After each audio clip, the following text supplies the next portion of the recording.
आज शाम 7:30 बजे सीएम पद की शपथ लेने के लिए जा रहे हैं एकनाथ शिंदे।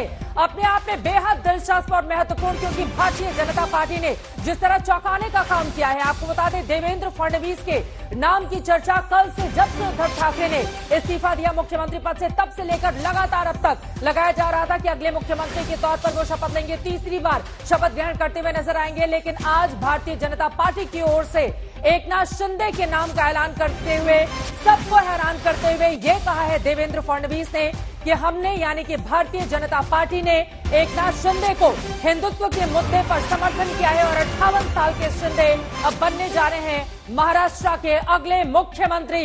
एकनाथ शिंदे, जिनके समर्थन में 39 विधायक, 10 निर्दलीय और छोटे दलों के विधायक एक साथ आकर खड़े रहे और बीते 10-12 दिनों से लगातार महाराष्ट्र की सियासत में बहुत बड़ा उलटफेर करने वाले शिंदे, जिसको कमान सौंप दी है अब महाराष्ट्र की भारतीय जनता पार्टी ने।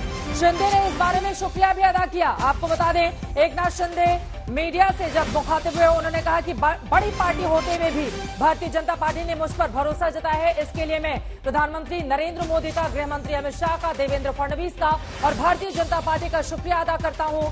देवेंद्र फडणवीस उनके मंत्रिमंडल का हिस्सा नहीं होंगे, लेकिन उनका मार्गदर्शन हमेशा मिलता रहेगा सरकार को। इसका जिक्र करते हुए भी एकनाथ शिंदे नजर आए। पौलमी साहब मेरे सहयोगी इस वक्त जुड़ चुके हैं मुंबई से। मुंबई में झमाझम बारिश भी हो रही है, मौसम बेहद सुहावना हो चुका है, लेकिन पौलमी, फडणवीस ने तो सबको चौंका दिया ये कहते हुए कि एकनाथ शिंदे होंगे महाराष्ट्र के अगले मुख्यमंत्री और अब से कुछ ही देर के बाद शाम 7:30 बजे होगा उनका शपथ ग्रहण। जी बिल्कुल अंजना, ये ट्विस्ट जो आया है महाराष्ट्र की इस कहानी में, ये किसी ने नहीं देखा था। महाराष्ट्र का जो पॉलिटिक्स रहा है, आपने 2019 में भी जब वो पॉलिटिक्स देखा, आपने जो देखा कि एक अचानक से एक सुबह जाकर राजभवन में शपथ ले लेते हैं देवेंद्र फडणवीस और साथ उनके खड़े होते हैं अजीत पवार। जब उस वक्त उसी पिछली शाम शिवसेना, एनसीपी और कांग्रेस एक ही टेबल पर बैठकर बात कर रहे थे और उसमें अजीत पवार मौजूद थे, तो हमको लगता था कि उससे ज्यादा चौंकाने वाली कोई बात हो नहीं सकती।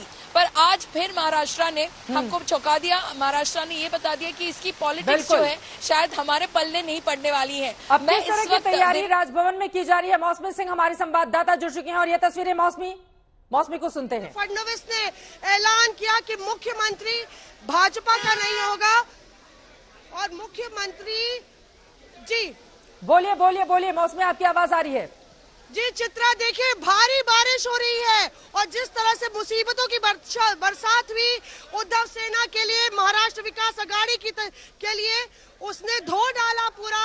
इस बीजेपी का मुख्यमंत्री क्यों नहीं? जनता के लिए नहीं है। उनको लगातार देवेंद्र जी, भारतीय जनता पार्टी ये सत्ता के लिए कर रही है, लेकिन हमारे लिए हिंदुत्व प्यारा है, हमारे लिए महाराष्ट्र का विकास प्यारा है। इसलिए देवेंद्र जी ने एक अभूतपूर्व ऐसा निर्णय लिया है जो कि विचारधारा को सम्मान करने का प्रयास किया। और आपको लगता है ये सरकार 2.5 साल चलेगी? नाही, प्रश्न इथं शिवसेनेचा, भाजपचा नाही आहे, हिंदुत्वाची विचारधारा आहे, देश प्रेम आहे आणि महाराष्ट्राचा विकास आहे आणि म्हणून देवेंद्रजींनीच त्यांच्या पुढाकारानं घेतलेला हा निर्णय आहे आणि जे देवेंद्रजी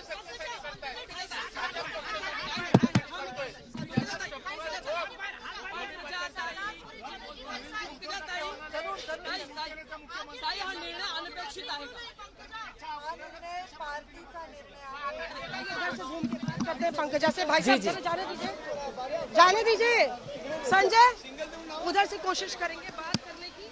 और यहाँ पे पंकजा मुंडे उस तरफ है, उनसे पूछते हैं कि क्या वो इस पूरे मसले पर सोचती है।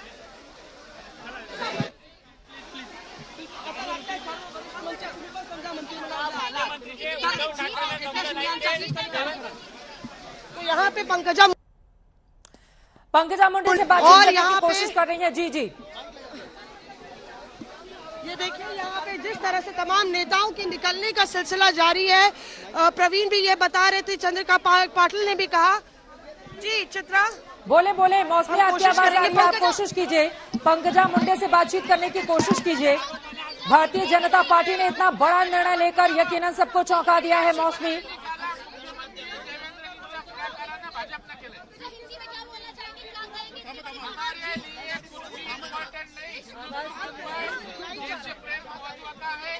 मैं देवेंद्र जी ने खुद प्रेस लेके एकनाथ जी शिंदे को सीएम कैंडिडेट कहा है, ये पार्टी का निर्णय है। मैं देवेंद्र जी और एकनाथ जी दोनों का अभिनंदन करती हूँ। क्या विधायकों की भी मंजूरी है? सबसे बड़ा दल आपका है। पंकजा मुंडे से पार्टी का निर्णय है, तो इसमें मुझे नहीं लगता कि कोई और सरकार में पूरा तालमेल चलेगा, 2.5 साल पूरी चलेगी। जरूर चलेगा। तो यहाँ पे आप सुन रही थी चित्रा जी, ये थोड़ी सी केओटिक सिचुएशन है, पर जाहिर तौर पे सरकार और भी बीजेपी के नेता हैं। कैसे मौसमी जी किस तरह से देखते हैं सर आप? सुना आप? भारतीय जनता पार्टी का शीर्ष नेतृत्व ने जो फैसला लिया है, अब उस फैसले के बारे में तो मैं कुछ नहीं कह सकता। हालांकि महाराष्ट्र की जनता और पूरे लोग चाहते थे कि देवेंद्र फडणवीस जी मुख्यमंत्री फिर बन रहे हैं, उसमें निराशा तो हुई है। पर क्या आप लोग को जानकारी थी इसके बारे में? नहीं, हम लोग कोई जानकारी नहीं।